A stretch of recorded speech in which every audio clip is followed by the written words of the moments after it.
Тело скользит по наклонной плоскости с углом наклона 30 градусов. Коэффициент трения между плоскостью и телом равен 0,3. С каким ускорением движется тело? Задача известна: угол наклона наклонной плоскости альфа равно 30 градусов. Коэффициент трения 0,3. Тело и наклонной плоскости. Нужно определить, с каким ускорением будет двигаться тело.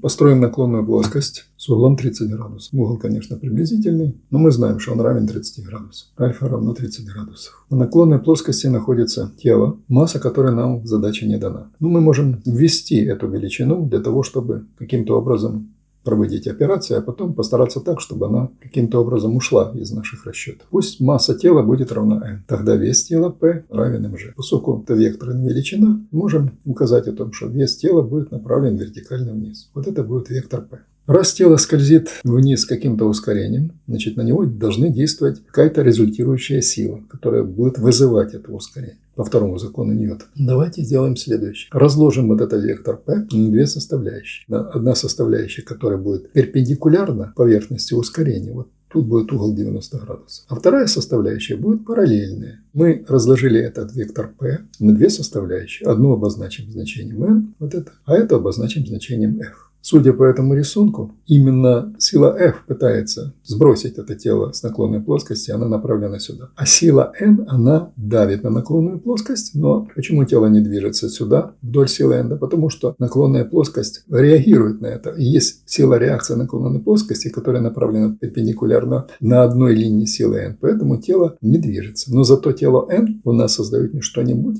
а создает силу трения, которая будет направлена вот в эту сторону, F3. Обратите внимание о том, что если эта сила направлена в эту сторону, а F3 направлена в эту сторону, разница между этими силами даст ту силу, которая будет вызывать для этого тела ускорение. Еще раз повторяю, сила N идет перпендикулярно наклонной плоскости, сила F идет параллельно. Здесь угол альфа. Согласно геометрическим данным, эти углы равны вот этому углу. Будем рассматривать вот этих два прямоугольных треугольника, один и второй, для того, чтобы определить силу F и силу N через вес P. Смотрите, это треугольник, который прямоугольный треугольник. Можем сказать, что сила F относится к силе P, так как синус альфа. Это гипотенуза, это катет. Два треугольника одинаковые. А в этом треугольнике эта сила n делить на силу p, вектор, который мы раскладываем, вектор n делить на вектор p, у нас будет просто равен косинус альфа. Сможем записать о том, что f равно p умножить на синус альфа, а n равно p умножить на косинус альфа. И сила трения, еще раз запишем, сила трения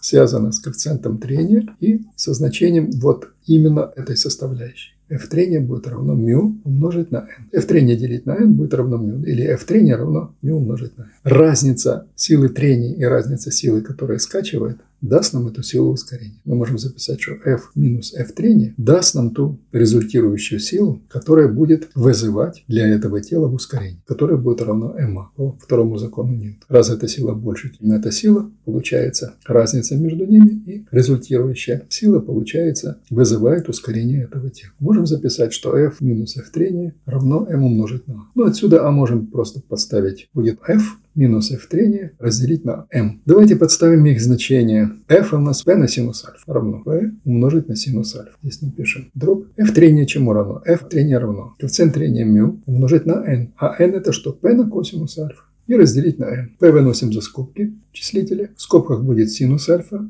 минус μ, что множится на косинус альфа. И делить на n. Но не забываем о том, что мы ввели самостоятельное значение какой-то n, какой-то массы. P равно mg.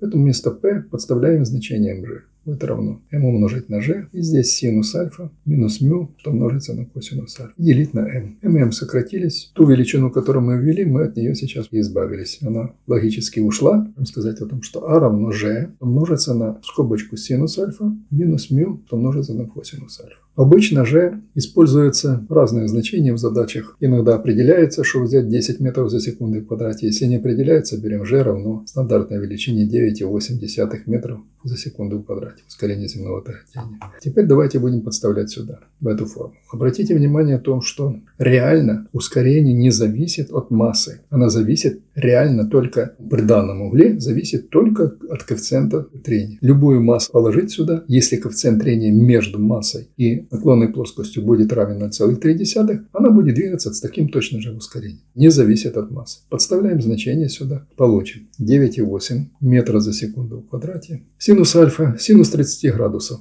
Чему равен? 0,5. Минус 0,3, что умножится на косинус. Косинус это что будет? Это 0,866, можем написать 8,7. Если проведем эти вычисления, мы получаем, что а равно 2,35. Тоже ж приблизительно, потому что везде косинус берем приблизительно. Синус только точный у нас. Метров за секунду в квадрате. Ускорение, с которым двигается тело соответствующим коэффициентом трения, будет равно 2,35 метра за секунду в квадрате. Так напишем. А равно 2,35 метра за секунду в квадрате. Задача показала о том, что в данном случае, если даже масса не указана, от массы не зависит ускорение только реально при данном угле от коэффициента трения. Коэффициент трения будет другой, естественно, вот это выражение даст другие значения.